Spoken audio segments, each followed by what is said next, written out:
आत्म भाव न भावता जीव लहे केवल ज्ञान रे। आत्म भाव न भावता जीव लहे केवल ज्ञान रे। आत्म भाव न भावता जीव लहे केवल ज्ञान रे।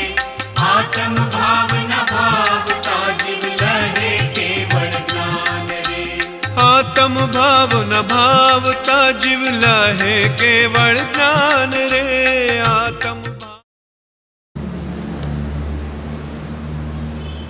स्वाध्याय श्री आत्मानुशासन शब्दशास्त्र श्लोक 26।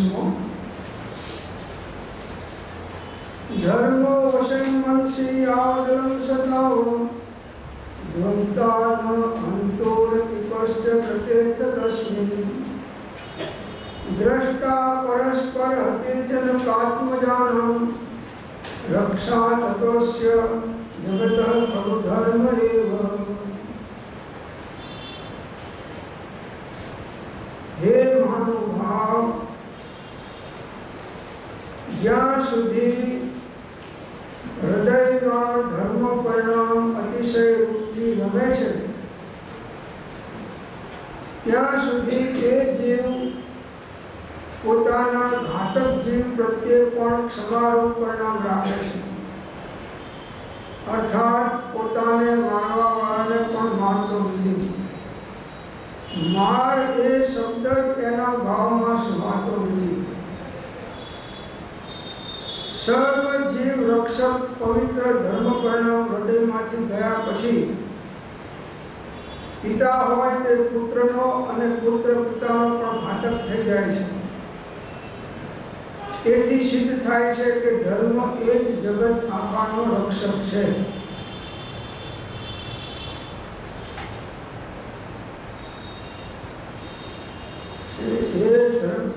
મહાનુભાવ,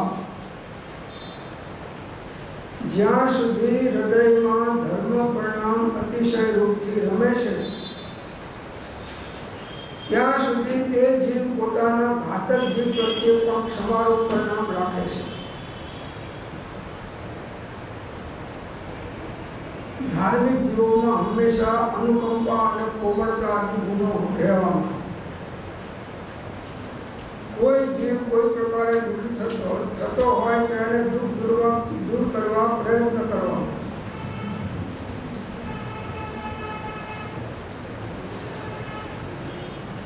કોઈ પોતાનો ઘાતક હોય, કોઈ અપમાન કરે, કોઈ મારે, કોઈ મારી નાખે તો પણ એ ક્ષમા વિરસ્ય ભૂષણ, ક્ષમા એ વીરોનું આભૂષણ છે।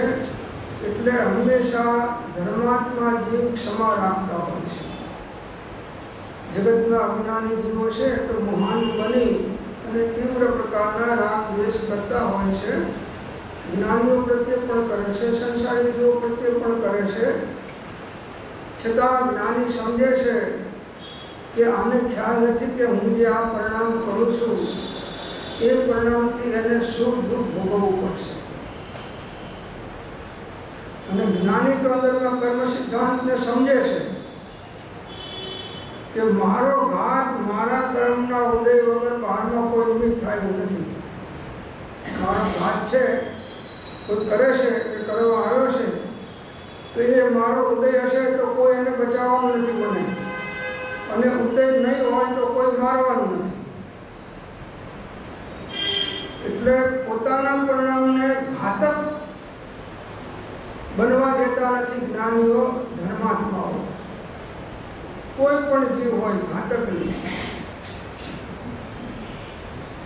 महावीर स्वामी भगवान प्रत्ये चंद्रकौशे घणा डंख मार्या छतांय भगवाने कह્યું हे जीव तू भूत भूत सभ्य प्रकार भूत।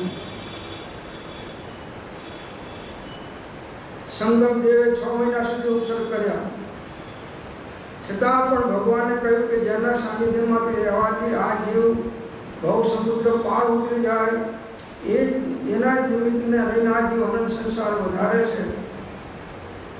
પણ છતાં એના પ્રત્યે એમને દ્વેષ ભાવ ક્રોધ ભાવ નથી કર્યો। बहु उपसर्ग करता प्रत्येपण क्रोध नहीं। वंदे चक्री तथापि न मरे मान जो। देह जाय पण माया धायन लोभ नहीं छो प्रबल सिद्धि निदान जो। अपूर्व अवसर एवो न्याय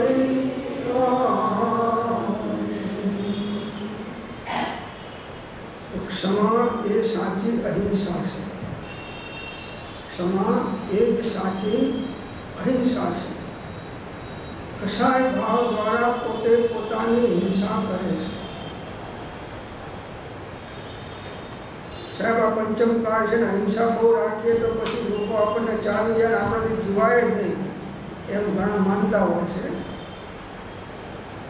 अरे आ काळमां गांधीजीए अहिंसा द्वारा भारतने स्वतंत्र बनाव्युं छे। आ काळमां पंचम काळमां अहिंसाने આગળ રાખી અને આખું ભારતને સ્વતંત્ર વગર યુદ્ધે આખું હિન્દુસ્તાન અપાયું તમને।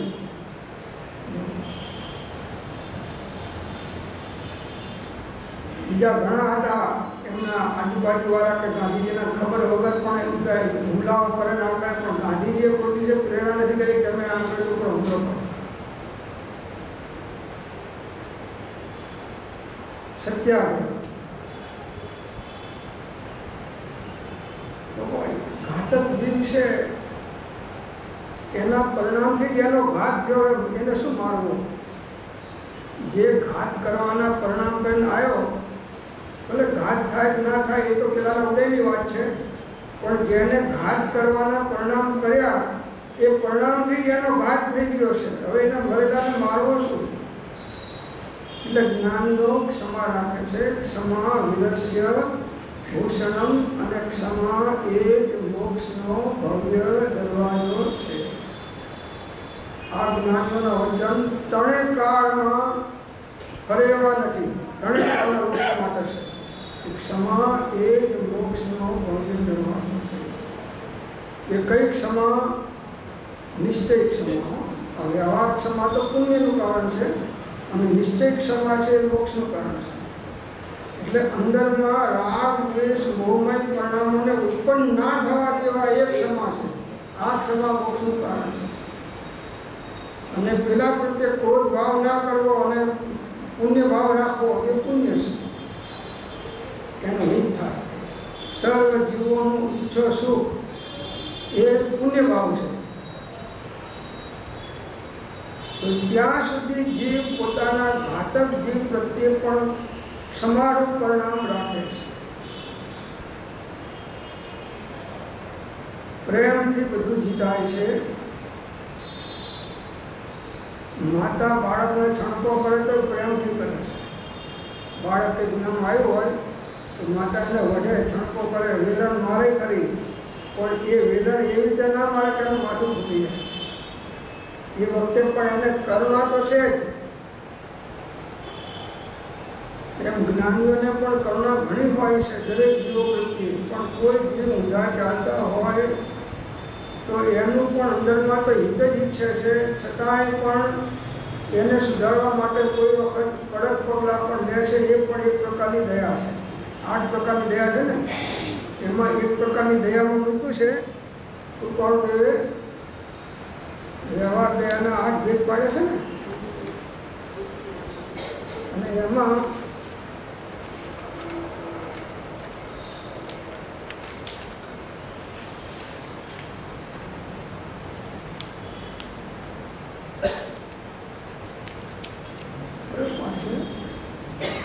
प्रकार दया मोक्ष मार्ग पास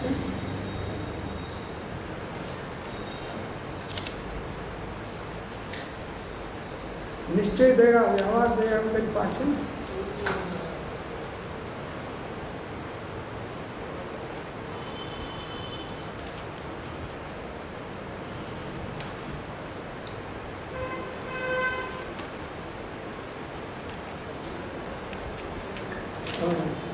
9મો પાઠ છે મોક્ષમાળામાં. એમાં મૂક્યું છે કે અનુબંધ દયા છઠ્ઠી. ગુરુ કે શિક્ષક શિષ્યને કડવા કથનથી ઉપદેશ આપે એ દેખાવમાં તો અયોગ્ય લાગે, પરંતુ પરિણામે કરુણાનું કારણ છે. એનું નામ અનુબંધ દયા. કડવા કથનથી ઉપદેશ આપે એને સુધારવા માટે દેખાવમાં અયોગ્ય લાગે કે આવું વચન બોલાય એમ નથી, પરંતુ અંદરમાં એનું કારણ કરુણા છે, એને સુધારવાનો આશય છે. માતા બાળકને ગમે એટલું કે, પણ માતાનો આશય અંદરમાં બાળકને સુધારવાનો છે. નહીં તો જે જીવ જે ભૂલ કરે છે, દોષો કરે છે, ભૂલોની પરંપરા એની વધતી જાય અને એ જીવનું અહિત થઈ જાય. એટલે એનો અહિત ના થાય, એને હિત થાય, એને અનુલક્ષીને જ્ઞાનનો ઘણી વખત કડક પ્રયોગ પણ શિષ્યો પ્રત્યે શિક્ષકો કરતા હોય છે. કહેવાય છે ને કે સોટી વાગે ચમચમ અને વિદ્યા આવે ધમ ધમ. જો પહેલા તો તમે તો સારા છો, જો અત્યારે શિક્ષક હોટી મારે તો ધ્યાનમાં જાય ચાલો. પહેલાના જમાનામાં શિક્ષકો હોટીઓ અમે તો બહુ ખાધી છે, કેમ કે હોટીઓ ખાવામાં નંબર ચાલો હોય.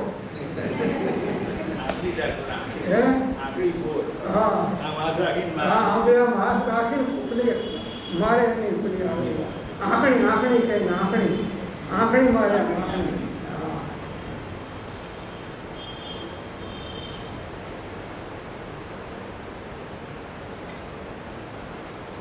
ક્ષમા,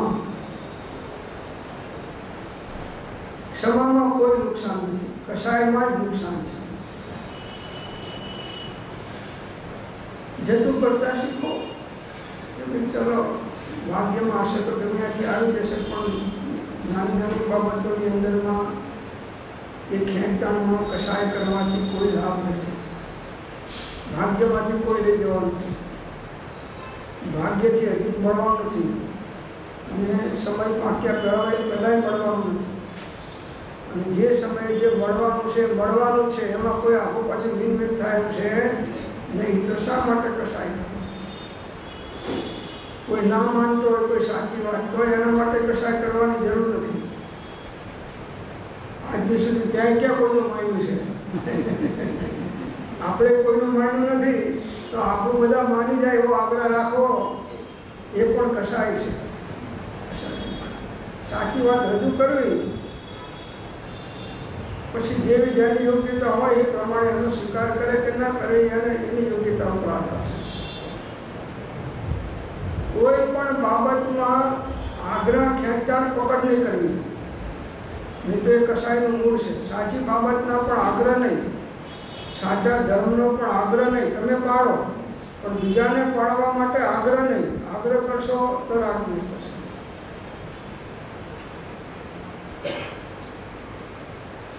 સાચી વાત રજૂ કરો. આપણે બધા ધર્મ સરખા એવું નથી. વિતરાગનો ધર્મ ઉત્તમ સર્વોત્કૃષ્ટ છે, એમાં રાગદ્વેષ નથી. કેમ કે તુલના છે કે સંપૂર્ણ યથાર્થ સત્ય કેમાં હોય, તો કે વિતરાગ ભગવાનની વાણીમાં. બીજાની વાણી છદ્મસ્તી છે કે એમાં અધુરાશ પણ હોય છે, એટલે પૂર્ણ સત્ય નથી. બસ. પણ છતાંય મીઠી ભાષામાં કીધું કે વિતરાગનો પહેલો પરમ શાંત રસમય ધર્મ, બસ એ જ બતાવ્યું, બાકીના અપૂર્ણ છે. પણ છતાં કહેવાની પદ્ધતિ છે. બાને ભાઈ કહેવાય છે અને પાપાની પત્નીએ કહેવાય છે કે નહીં? પણ જે વિવેકવાળી વસ્તુ છે એને જ્ઞાનીઓ ગ્રહણ કરે છે. તો ક્ષમા.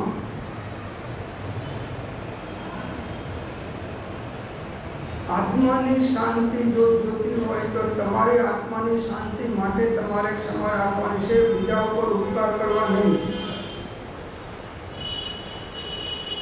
જે સમયે તમારા આત્માના પરિણામમાં ક્ષમા નીકળી ગઈ એ જ વખતે તમને આકુરતા વ્યાકુરતા અશાંતિઓ ઊભી થવાની, હાથ ધ્યાન યોગ ધ્યાનના પરિણામો થવાનું.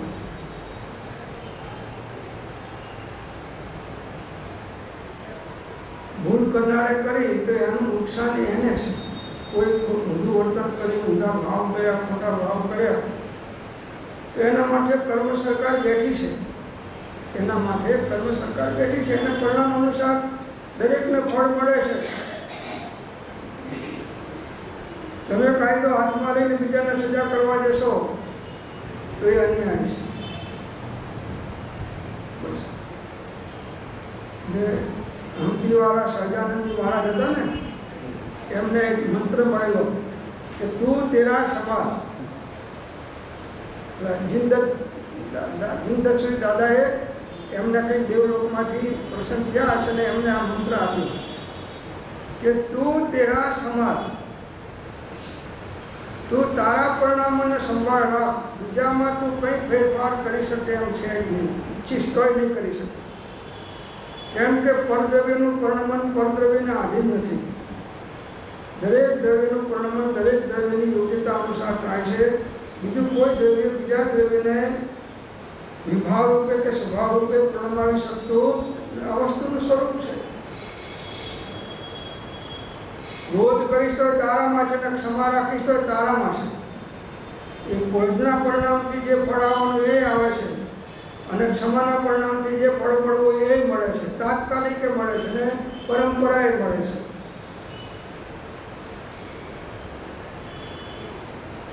આ કાળના જીવોમાં આંટી બુદ્ધિઓ ખૂબ હોય છે, અંદરમાં બહુ ઊંડા. એટલે એ જીવ ધર્મ પામવાને પાત્ર થઈ શકતો નથી. ગમે એટલા બોધ સાંભળે, આ સરળ જીવોનું કામ છે. પોલિટિક્સ બધા ધર્મ ક્ષેત્રમાં પોલિટિક્સ વધારે હોય છે રાજકારણ કરતા હોય તો. રાજકારણમાં પોલિટિક્સ હોય છે એના કરતાં ધર્મ ક્ષેત્રમાં પોલિટિક્સ વધી ગઈ છે. હા, એ જ બંધાય છે. થવું હોય તો થાય, ના થવું તો ના થાય, બનવાનું તો બને, ના બનવું તો ના બને. તમે સત્યને વળગી રહો અને ક્ષમતાને વળગી રહો. આ આત્માનું રક્ષણ કરનાર તમારું સત્ય અને તમારી ક્ષમતા છે. બીજા કોઈ તમારું રક્ષણ કરી શકે નહીં. ભગવાને ના કરી શકે ને ઘરવાળાએ ના કરી શકે ને કારવાળાએ ના કરી શકે. અને તમારું રક્ષણ તમારા ઉત્તમ ભાવોથી થવાનું અને ભક્ષણ પણ તમારા કનિષ્ઠ ભાવોથી થવાનું. રક્ષણ પણ તમારા ભાવોથી અને ભક્ષણ પણ પોતાના ભાવોથી જ થાય છે.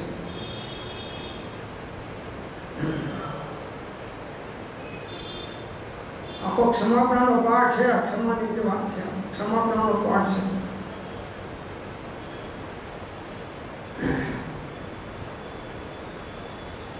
તો ક્ષમા રાખો. મિચ્છામી ડુક્કડમ કહેવું જ ના પડે એવું જીવન જીવો એમ કે છે. મિચ્છામી ડુક્કડમ કહેવું જ ના પડે. મિચ્છામી ડુક્કડમ કહેવાનો વ્યવહાર છે. હકીકતમાં તો જીવ બીજા કોઈનો ગુનો કરતો જ નથી, પોતે જ પોતાનો ગુનો કરે છે. તમારા પ્રત્યે મેં કસાય ભાવ કર્યો તો કોઈ ભાવ કર્યો તો તમારો ગુનો મેં નથી કર્યો, મેં મારો ગુનો કર્યો છે. કસાય ભાવ થઈને હું ગુનેગાર પોતે સ્વયં થયો છું મારા કસાય ભાવના કારણે. તો મિચ્છામી ડુક્કડમ પણ કોને કહેવાનું? પોતાને. હવે ધ્યાન રાખજે, ફરીને આવો ગુનો કરીશ નહીં. અર્થાત પોતાને મારવા વાળાને પણ તે મારતો નથી. આટલી બધી ઉત્તમ અહિંસા જૈન દર્શન સિવાય તમને ક્યાંય નહીં મળે. આ હજી વ્યવહાર દયા છે. આ હજી વ્યવહાર દયા છે. નિશ્ચય દયાની વાત તો અંદરમાં રાગ દ્વેષ મોહમય પરિણામોને ઉત્પન્ન જ ના થવા દેવા. એ રાગ પણ કસાય છે. એ પ્રશસ્ત હોય કે અપ્રશસ્ત હોય. એક મંદ કસાય છે, એક તીવ્ર કસાય છે.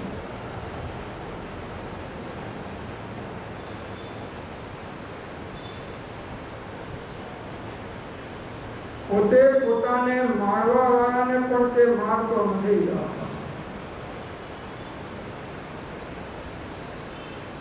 અહીં તો કોઈ મારતું ના હોય તોય પેલાને મારવા માંડી પડે એવું છે. કઈ પડ્યું એટલે એ છેલ્લી હદ સુધી પહોંચી જાય છે. અજ્ઞાની જીવ છે, છતાંય જ્ઞાની શાંતિ રાખે છે કે અજ્ઞાની છે, એને ખબર નથી કે આનો ગુનો અને આ ફળ, આની સજા શું છે. ગાંધીજીનું જીવન જુઓ, છેલ્લે ગોડસે ગોળી મારી, હે રામ બોલ્યા, હે રામ, અને એના પ્રત્યે કોઈ કશાય નથી કર્યું, હે રામ. હવે આપણને કોઈ ગોળી મારી હોય તો આને ના કહેવાય, તો છોકરાઓ કે આને ગમે એમ કે હાથ પેલી બધી આને ખલાસ કરી નાખ્યો.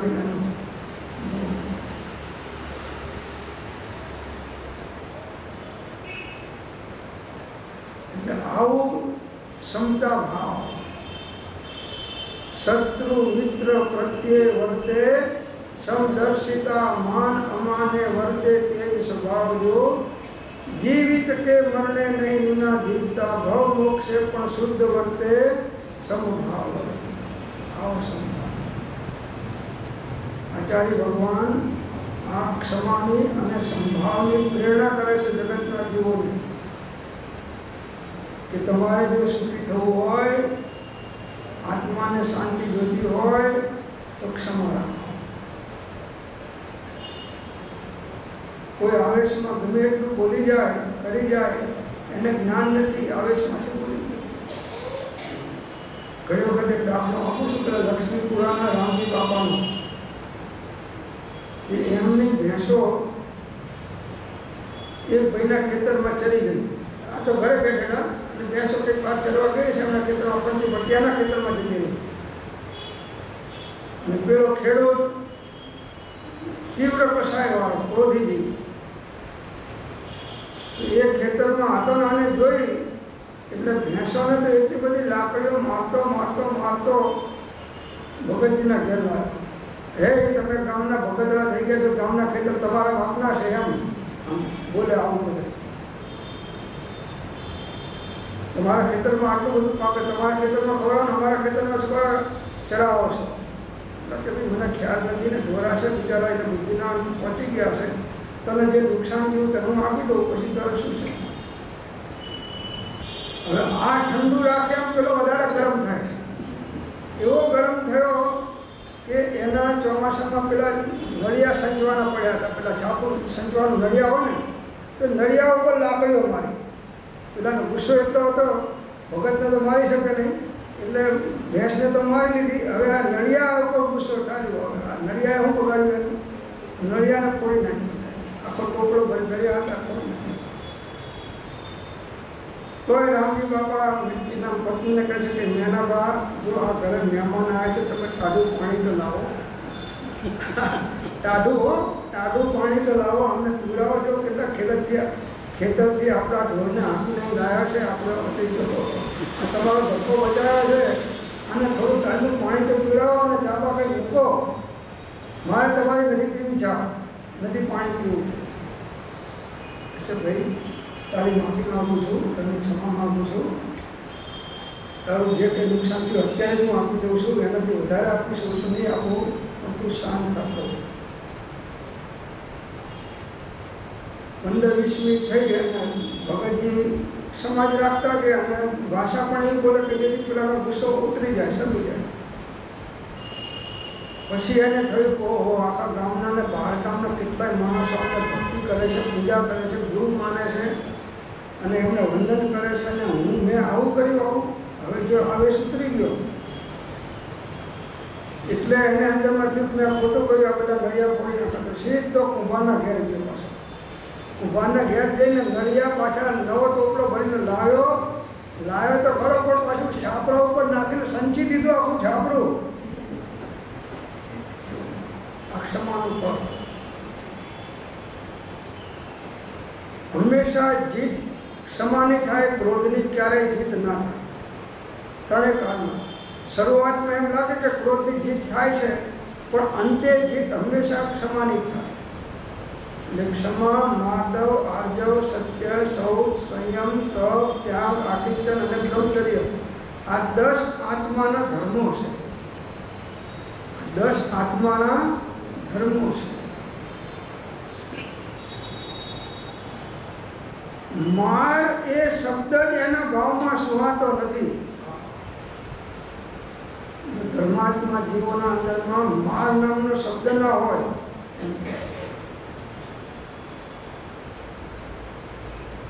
માર નામના શબ્દમાં કસાય રહેલો છે. એ મારના શબ્દને જ મારી નાખ્યો જ્ઞાનીઓએ. એને આ જીતવાના અંદરના શત્રુઓને છે, બહારના શત્રુઓને નહીં.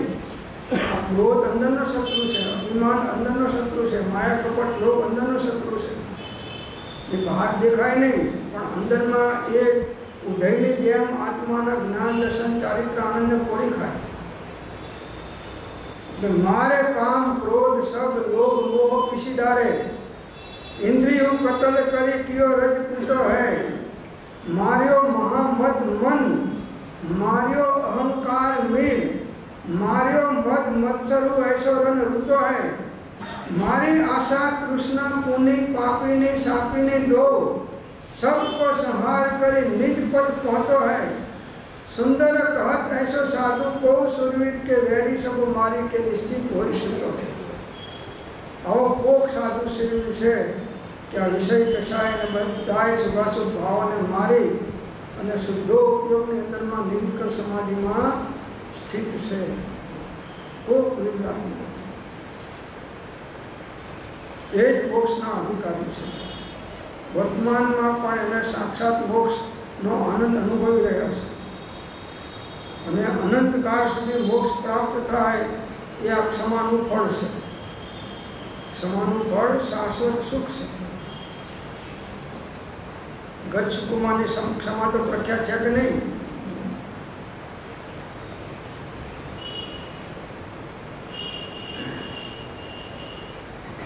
એ કહે છે કે માર એ શબ્દ જ એના ભાવમાં સુહાતો નથી. સર્વ જીવ રક્ષક પવિત્ર ધર્મ પરિણામ હૃદયમાં ગયા પછી પિતા હોય તે પુત્રનો અને પુત્ર પિતાનો પણ ઘાતક થઈ જાય છે. ધર્મના પરિણામ સર્વ જીવનું રક્ષક, સર્વ જીવોનું ઈચ્છો સુખ એ મહાવીરની શિક્ષા. સર્વ જીવના રક્ષા પવિત્ર ધર્મ પરિણામ હૃદયમાંથી ગયા, જેના હૃદયમાંથી સાચો ધર્મ નીકળી ગયો, દયામય ધર્મ નીકળી ગયો, પછી પિતા હોય તો પુત્રનો ઘાત કરી નાખે છે, પુત્ર હોય તો પિતાનો ઘાત કરી નાખે છે, સગો ભાઈ બીજા ભાઈનો ઘાત કરી નાખે છે. છેક કોર્ટમાં લડે અને બે ઘણા ફાટ્યા થઈ ગયા એટલા બે લડે. એના કરતા લેટ પકડ ભાઈ, ચાલો તારા ભાગ્યનો છે તને મળી ગયું, મારા ભાગ્યમાં હશે તો મને નહીં મળશે, નહીં મળે તો એમાં શાંતિ નથી. પરિગ્રહ ના હોય સારો છે.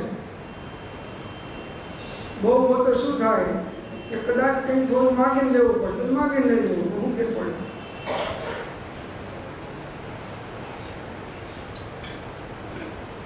ધર્મ જ્યારે હૃદયમાંથી નીકળી જાય છે ત્યારે આ બધા કસાયો આત્મા ઉપર ચડી જશે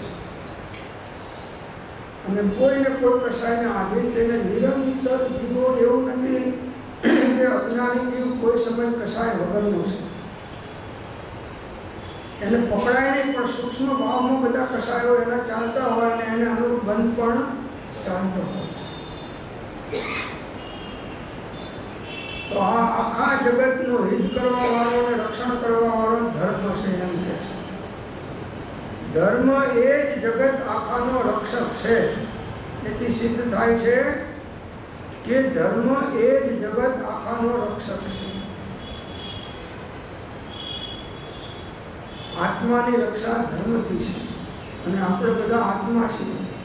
આ દેહ આપણું સ્વરૂપ નથી, દેહ તો નાશવંત છે, આ તો જડ છે, આ આપણે નથી.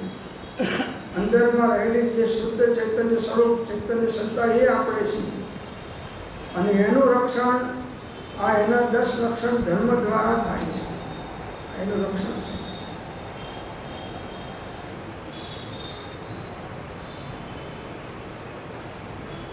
તો આત્માનું રક્ષણ કરવું હોય તો રત્નત્રયના અભેદ પરિણામ સમ્યક દર્શન જ્ઞાન ચારિત્રમયના પરિણામ પ્રગટ કરો. અને વ્યવહારથી પણ ક્રોધ જ્ઞાન માયા લોભના પ્રગટ પણ ભાવના ઉત્પન્ન થાય તો એ વ્યવહારથી પણ મહાન પુણ્યનો બંધ કરે છે. અને નિશ્ચય ધર્મ, નિશ્ચય દયા, નિશ્ચય ક્ષમા એ તો સાક્ષાત મોક્ષનું કારણ થાય છે. એટલે નિશ્ચય ધર્મ અને વ્યવહાર ધર્મ બંને ધર્મથી આ જગતનું અને પોતાનું રક્ષણ થાય છે. માટે ક્ષમા દ્વારા આત્માની રક્ષા કરો. તમે તમારા ભક્ષક છો અને ક્ષમા દ્વારા તમે તમારા રક્ષક થાઓ છો. ક્ષમાની અંદર બધા કસારા આવી જાય છો. કસા માન પણ માન પણ ઘાતક છે. જેટલું ક્રોધ ઘાતક છે એટલું જ માન અભિમાન ઘાતક છે, એટલું જ માયા કપટ ઘાતક છે, એટલું જ લોભ ઘાતક છે. લોભ કસાય છે ઓછા ઘાતક છે, પણ એ ઘાતક તો છે. કસાયની બધી પ્રવૃત્તિઓ ઘાતક છે. હવે આગળનો શ્લોક કહે છે 27મો.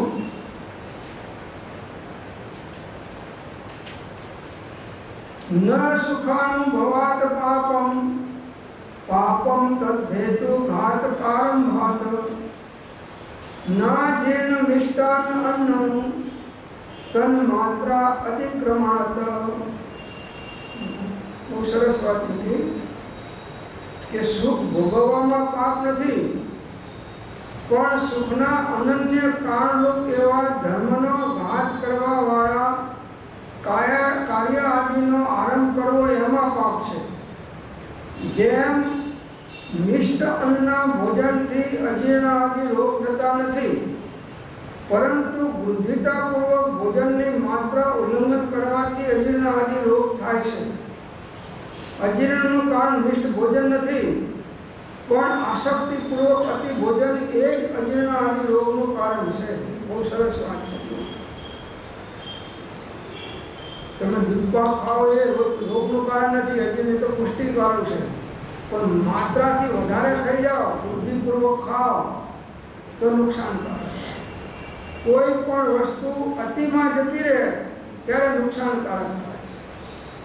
પૈસા પણ અતિ થઈ ગયા અને અતિ એની પાછળ પડ્યા તો નુકસાનકારક. કેમ કે એની પાછળ અનેક પ્રકારના પાપો બંધાવવાના. તમને જેટલું મળ્યું છે તમને શાંતિથી એટલું તમે કઈ જ્ઞાન કરો. વધારે તમે 5 લાખ મૂકીને મળી જાઓ તો છઠ્ઠા સ્વર્ગમાં જાઓ, 5મા કે કરોડ મૂકીને મળી જાઓ તો ઉપરના સ્વર્ગમાં જાઓ, એવું છે નહીં. રાજેશરી તે નરકેશરી અને શેઠેશરી છે તિર્યંશરી. માયા કપટ કઈ ભેગું કર્યું તો ક્યાં જાય? સ્ત્રીઓમાં જાય કાં તો તિર્યંશમાં જાય.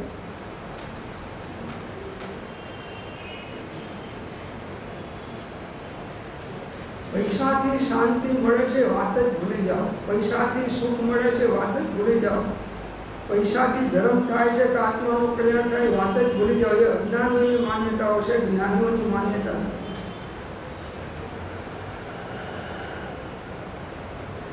પૈસો હશે તો વધારે ભોગના સાધનો ભેગા કરી તમે વધારે ભોગવોને ભોગવશો. 5 ઇંચના સામગ્રી. અને આચાર્યશ્રીએ કહ્યું વિદ્યાસાગરની મહારાજે કે તમારા ગૃહસ્થીઓના ઘરમાં 5 ઇંચના ભોગોની સામગ્રી સિવાય બીજું છે શું? કે ભગવાનનો ગોખલો કાઢી નાખો બાજુમાં તો બીજું છે શું? શાસ્ત્ર મૂકવાની જગ્યા છે નહીં તો એક બે કલાક પડી ગયો કદાચ. બાકી તમારા ઘરમાં છે શું? જે કંઈ છે બધી ભોગોની સામગ્રીથી ભરપૂર ભરેલું છે ઘર તમારું. તો ભોગોની સામગ્રીમાં ભોગાસક્ત પરિણામ થાય કે અનાસક્ત પરિણામ રહે?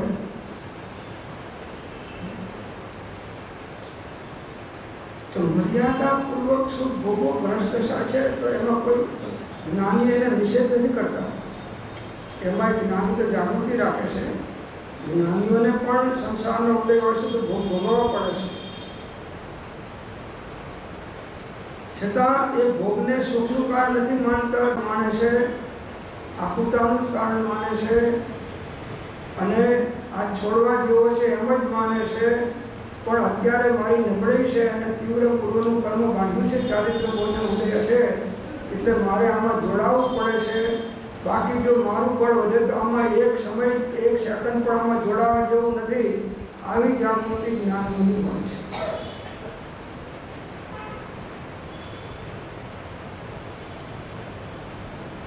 તો સુખ ભોગવવામાં પાપ નથી, જ્ઞાનની વાત છે. પણ સુખના અનન્ય કારણરૂપ એવા ધર્મનો ઘાત કરવા વાળા કાર્ય આદિનો આરંભ કરવો એમાં પાપ છે. સુખના અનન્ય કારણ, સુખ બહારમાં તમે કંઈક આરંભ કરી કરો અને એના કારણે બધી ભોગોની સામે બધું પડવાનું. હવે એનાથી બધો ધર્મનો ઘાત થાય છે. જે કંઈ આરંભ કર્યા ધર્મ કમાવા માટેના એ બધા આરંભ પાપ હોય છે.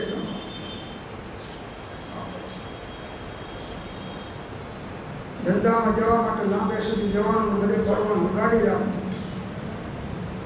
પાપનું મીટર બીજું ચડ્યું. બહુ પૈસા કમાવા તો છોકરાઓને પછી તકલીફ થાય છે, હું જઉં છું તો છોકરાઓ માટે ગાડી, બીજું પાપનું મીટર ચડાવ્યું. ઘરવાળાનું આક્રમણ થયું કે છોકરાઓને મૂકવા જવામાં મારે કોઈ પર શોપિંગ કરવાની, તો મારે શું, તો કે તમે આપો. આ ત્રીજું, હવે આ 3 બેડરૂમનો ફ્લેટ નાનો પડે છે, મોટો હુમલો કરો. આ ચોથું, પૈસા છે ને તો બંધ છે, ના હોય તો શાંતિ. એક નાની રૂમમાં રહો, મસ્તીથી તમારે કોઈ ચિંતા નથી. હું રહેતો હતો વિક્રમનગરમાં નાની રૂમમાં, બહુ શાંતિ. એક પાટ ઉપર સુઈ રહો અને નાનો પેલો દિવેટ વાળો ગેસ ટાઈમસ રાખેલો દિવેટ વાળો, એના ઉપર દૂધ બનાવીને પી લઉં. અને બાકી પુસ્તકો અલમારીમાં, કબાટનું બાયણું હતું, અહીંયા અલમારી કરીને ગોઠવેલું બહાર, બાજુના બાયણું બંધ હતું, એ બાયણાના કબાટમાં એને પુસ્તકો રાખેલા, બીજું કંઈ નહીં ઘરમાં. એમાં રાતના ચોર આવ્યા. ઉનાળો હતો તો હું તો વચમાં સુતેલો, પાટ ઉપર નહીં સુતેલો, વચમાં પેલો પવન આવે એટલે બરાબર પાછી સુતેલો. પછી પેલો અંદરમાં દાખલ થયો, આ બાજુ ઓમ લખેલું જોયું, એને ઓમ નજર નાખી. હું મારી આંખ ખુલી ગઈ, અવાજ આવે તો ખુલી. મેં જોયું, મેં કોઈ માણસ છે, આવ્યો છે, કંઈ વાંધો નહીં, આમાં કંઈ લઈ જવું તો છે નહીં, આમાં એટલે કંઈ વાંધો નથી. પછી જોઈને અંદરમાં આમ જોયું બધા. એના બીજા સાથીદાર હતા, 2 જણ બાપ, આપણું ભગત દેખાય છે. ભગત તો બધા આમાં કંઈ છે નહીં.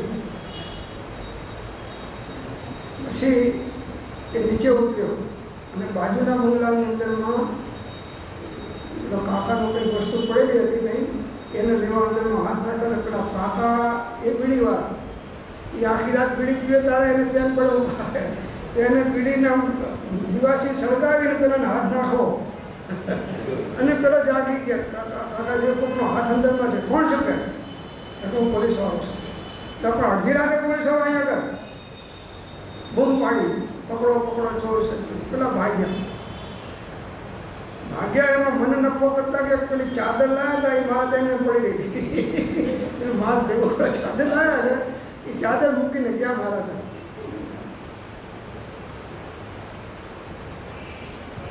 ભાગ્યમાંથી કોઈ લઈ શકતું નથી. ભાગ્યમાં તમારું હશે એક નો પૂછે, અને ચોરીનું ધન હશે તો બીજા ચોરી જવાનું ખોટું હશે. તો આ ધર્મનો ઘાત કરવા વાળા કાર્ય આદિનો આરંભ કરવો એમાં પાપ છે. આરંભ માત્ર હિંસાત્મક હોય છે, ઓછી કે વધારે, પણ આરંભમાં હિંસા રહેવાની. અને એના વગર બહારના સુખો મળતા નથી. 5 દિનના સુખો ભોગવવામાં આરંભ કરવા પડે છે. એ આરંભ જ છે, સુખોને ભોગવવું એ આરંભ જ છે, એમાં પાપ છે. સુખ ભોગવતી વખતે તો જેવા પરિણામ છે એને અનુરૂપ બંધ પડે. 5 દિનના વિષયોના ભોગવવાના પરિણામ અશુભ છે હંમેશા, તો એનાથી પાપનો બંધ પડે છે. માટે ભોગ વખતે પણ યોગ સાંભળે એ હળકર્મીનું લક્ષણ છે. કૃપાળજીએ કહ્યું કે ભોગ વખતે પણ યોગ સાંભળે એ હળુકણની જીવનું રક્ષણ છે. કોઈ ભોગી થવાનો બોધ કરે છે, કોઈ યોગી થવાનો બોધ કરે છે. 99.99% ભોગીનો બોધ લાગે છે, 0.1% વાળાને યોગીનો બોધ લાગે છે. આવી સ્થિતિ આ પંચમકાની છે. દેવું કરીને પણ ઘી પીવો, ઉછીના લઈને મોજ કરો, ક્યાં દેવાના છે? અરે બાપુ, વ્યાજ સહિત ચૂકવવા પડશે. અમારે સંબંધ લેતા હોય એ દુકાને બેસે, છોકરાઓ ચલાવવા એ બેસે તો કે જેટલો વેપાર એટલો નફો ખિસ્સામાં જ રાખે અને પછી વાપરે. પેઢી ઉઠી ગઈ. નોકર ચોરે નફો જાય અને શેઠ ચોરે તો મૂડી જાય. આ કહેવત છે, નોકર ચોરે તો નફો જાય અને શેઠ ચોરે તો મૂડી જાય. આખી મૂડી ખલાસ, પેઢી ખલાસ કરી નાખે. તો આરંભના કાર્યો કરવા, કોઈ ફેક્ટરી ખોલી, કોઈ ધંધામાં આરંભ કર્યો, ગાડીઓ લીધી, બંગલાઓની અંદરમાં ફુવારાઓ બંધ્યા, બાથટબ મૂક્યા, બાથરૂમની અંદરમાં, આ બધા આરંભો છે. આવા અનેક ખેતીનો આરંભ છે, ધંધાનો આરંભ છે. આરંભ માત્ર હિંસા છે. જેમ મિષ્ટ અન્નના ભોજનથી અજીર્ણ આવી રોગ થતા નથી એમ કહે છે. રોજ માત્રામાં ખાઓ તો રોજ ખાઓ તો વાંધો નથી. મોહનથાળનો ટુકડો ચાખી લો કે લાડવાનો થોડો ટુકડો ચાખી લો કે પાવ વાટકી દૂધપાક પી જાઓ, એ તમને રોગ નહીં કરે, પુષ્ટિ કરશે. પરંતુ એની વૃદ્ધિતાપૂર્વક ભોજનની માત્રાનું ઉલ્લંઘન કરી નાખો. તમારી હજમ કરવાની શક્તિ પાવ વાટકીની છે ને 2 વાટકી ખાઈ જાઓ તો શું થાય? અજીર્ણ થઈ જાય. હા, દૂધપાક મને નડ્યો કે એટલે દૂધપાક નથી નડ્યો, તારું અજ્ઞાન નડ્યું છે.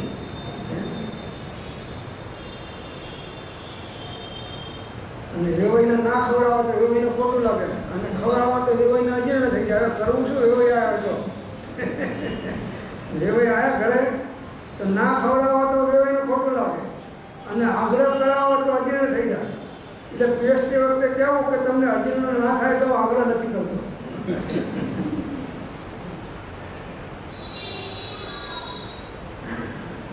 કોઈ પણ વિષયોનું માત્રાથી બહાર સેવન થાય એ હંમેશા નુકસાનકારક જ છે.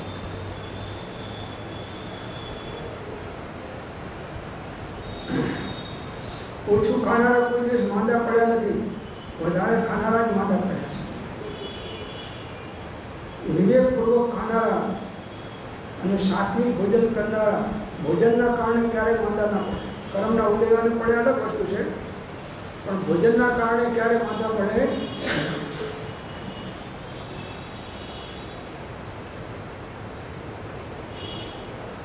તો અજીર્ણનું કારણ મિષ્ટ ભોજન નથી એમ કે છે,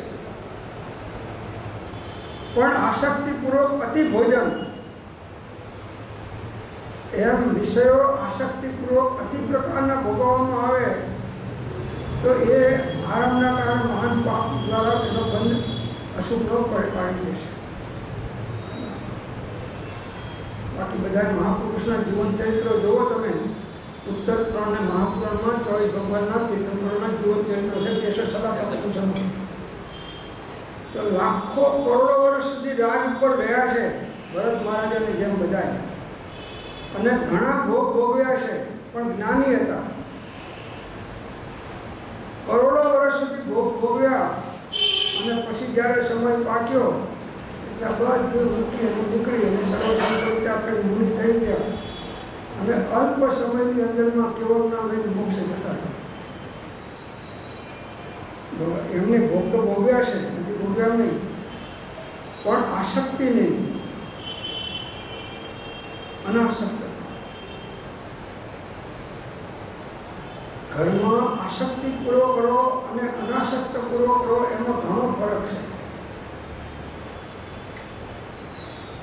તમે બીજાના ઘરમાં જાઓ તો આસક્તિપૂર્વક નહીં રહો, અનાસક્ત રહો.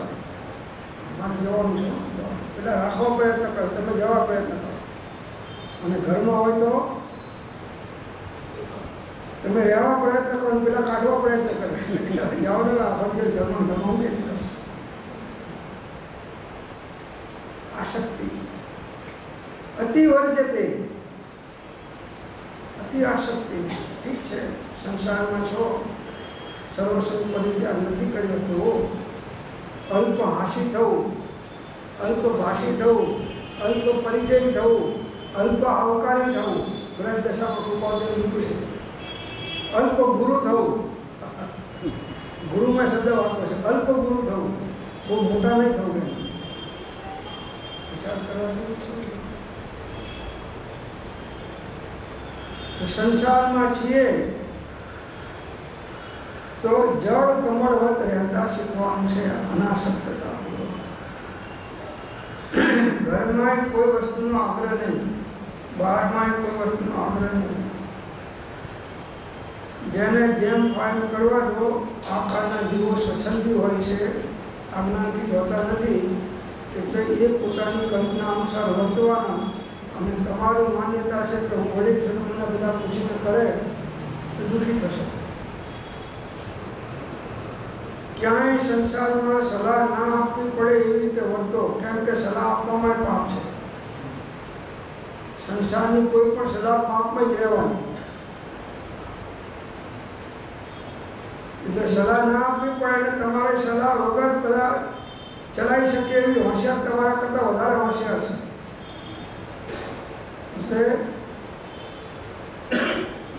વધારે પડતા ઉમંગમાં આવી જઈ અને આ મારા આશ્રયમાં રહેલા જીવો દુઃખી ના થાય, કોના માટે કરો છો? 50 પેઢી ખાય એટલું છે તો 51મી પેઢી વાળો દુઃખી ના થવો જોઈએ. એના માટે હું કરું છું. 51મી પેઢી વાળો એના માટે તો ઘણું પડ્યું છે પ્રભુ. આ એક એક બંગલાના ફ્લેટ વેચીને તમે ઈડરમાં જતા રહો આશ્રમમાં, શાંતિથી ખાવ પીને આનંદ કરે એવું છે. અને રોજ નોકરી કરો, જે મુમુખ હોય બધા જમાડો, તોય તમારો ખૂટે એવું નથી. અને આ લોલુપતા કરીને આસક્તિ કરી અને કેટલા કર્મ બાંધે છે એનો ક્યાં ખ્યાલ છે? જો કે એની અજ્ઞાન છે તો ક્યાંય આસક્તિ કરવાની. આશ્રમમાં જાય તો આશ્રમની આસક્તિ છૂટતી નથી. અમારે એવું છે, મારી ગાડી છે, પૈસા આપીને પેલા નોકરને પોતાને કરે, મારું કામ કરીને જો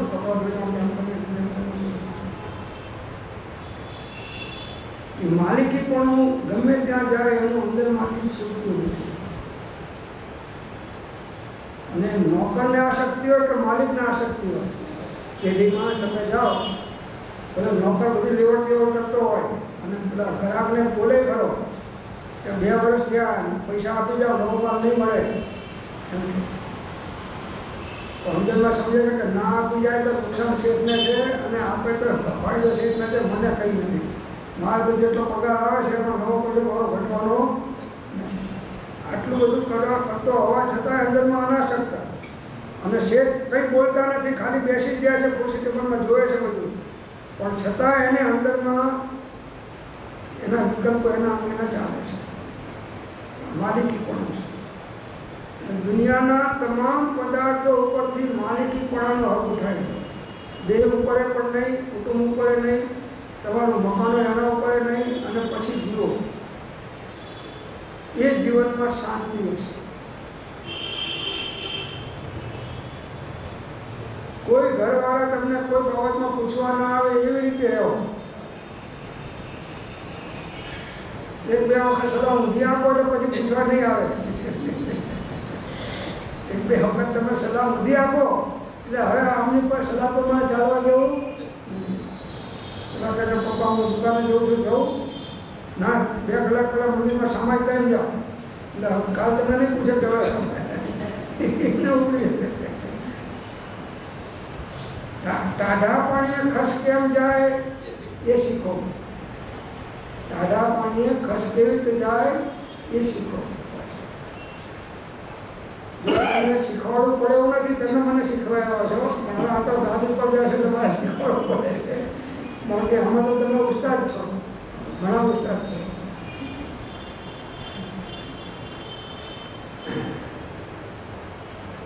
માટે આરંભ અને પરિગ્રહ, બહુ આરંભ પરિગ્રહત્વાદ નરકાધિગતિષુ.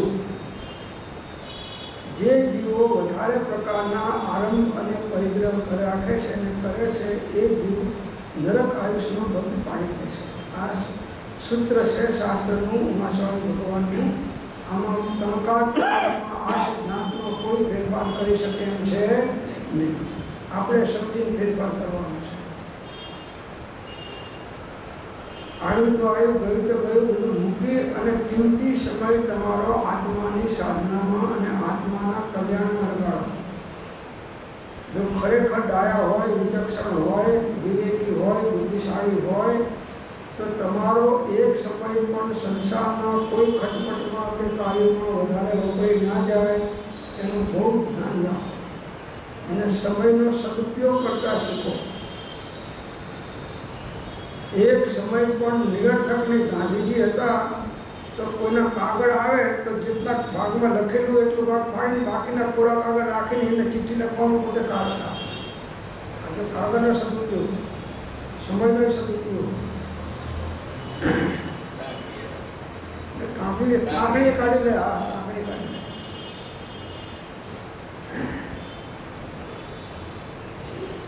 અને આપણે તો ટાંકડી ઉપર કંઈ ચોંટ્યું તો એ કાઢી લઈએ, જવા ના દેવાય. કઈ દુનિયામાં સાર નથી. બે દિવસના મહેમાન છો, જે ઘરમાં, જે દેહમાં, જે સ્થળમાં, જે સંજોગોમાં છો, બે ઘડીના મહેમાન છો. આથી ગયા પછી તમારું કોઈ નથી, અત્યારે કોઈ નથી. આ શરીરે તમારું નથી તો બીજા પદાર્થો તમારા થાય એવું વસ્તુનું સ્વરૂપ જ નથી. આ અજ્ઞાનના કારણે, મોહ બુદ્ધિ હોવાના કારણે જીવ આ સંસારી કાર્યોમાં ફસાયેલો વધારે સમયથી પોતાનો વેઠવી નાખે છે.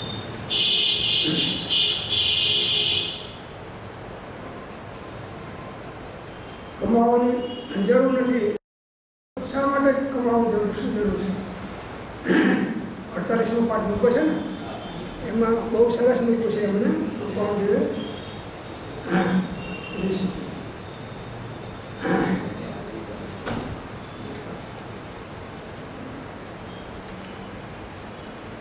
વ્યવહાર સુધીનો પાઠ છે.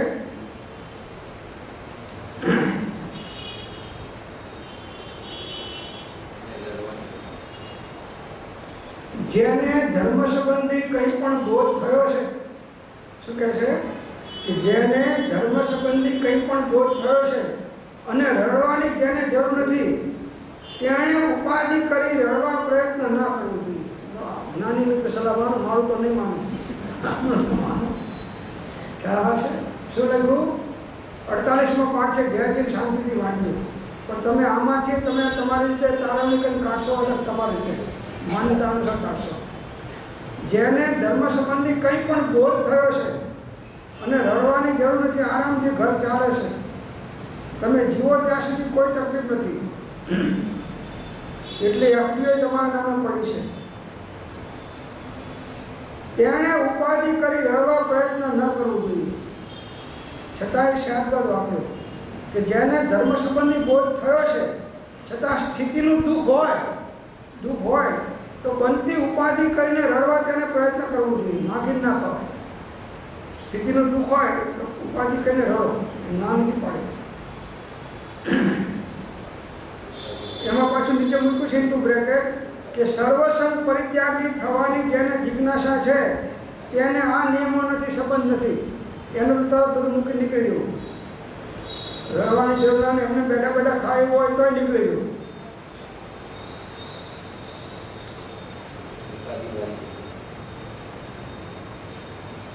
ત્રીજું કારણ ઉપજીવન સુખે ચાલી શકે તેવું છતાં શાંતિથી તમારી જિંદગી ચાલી શકે, ખાવા પીવા બધી જરૂરિયાતો મળી જાય એવું છે, છતાં જેનું મન લક્ષ્મીને માટે બહુ જાવા નાખતું હોય તેણે પ્રથમ તેની વૃદ્ધિ કરવાનું કારણ પોતાને પૂછવું કે તારે શું કર્યું છે, વધારે શું કરવું છે, શાના માટે તું વધારે છે.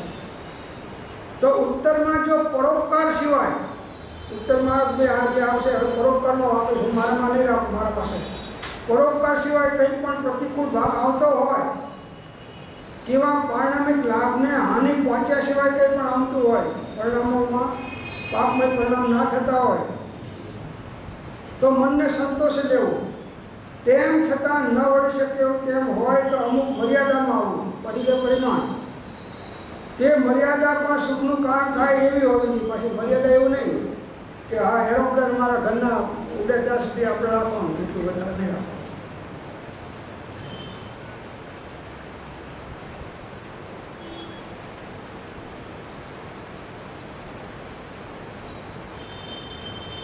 જેનું સારી રીતે ઉપજીવન ચાલે છે તેને કોઈ પણ પ્રકારના અનાચારથી લક્ષ્મી મેળવવી ના જોઈએ.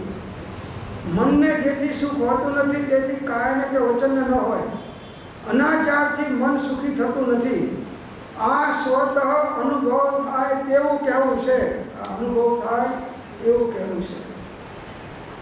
પછી તે વાક્ય મૂક્યા છે, કદાચ કમાવવું પડે તો નીચેના દોષ આવવા ના જોઈએ.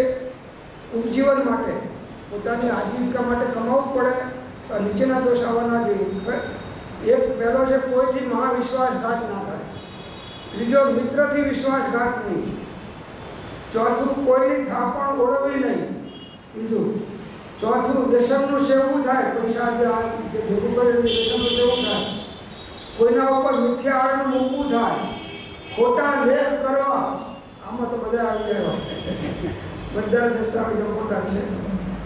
હિસાબમાં ચૂકવવું, થતું હોય વધારે આપવું ઓછું અથવા લેવાનું ઓછું, લેવું વધારે, હિસાબમાં ચૂકવવું. જુલ્મી ભાવ કહેવો, 18ની ચીજ હોય 28 રૂપિયા 30 રૂપિયા લાવો, જુલ્મી ભાવ. જે લાઈનમાં હોય બધે.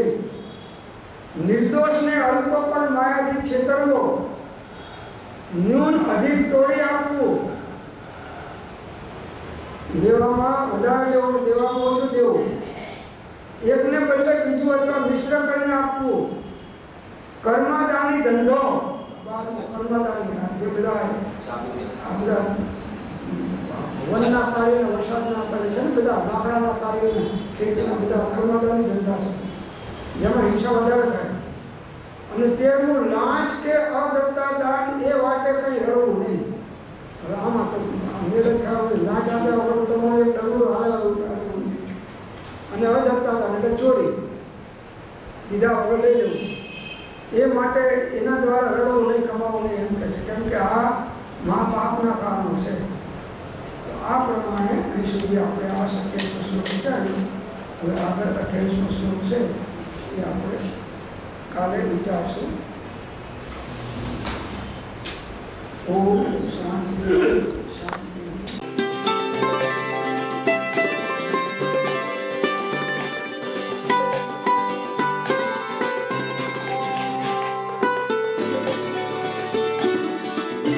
જેમાં છે એવો સંયમ, ઇન્દ્રિય સંયમ અને પ્રાણી સંયમ અને આત્મ સંયમ, સર્વ પરિગ્રહ તથા બધા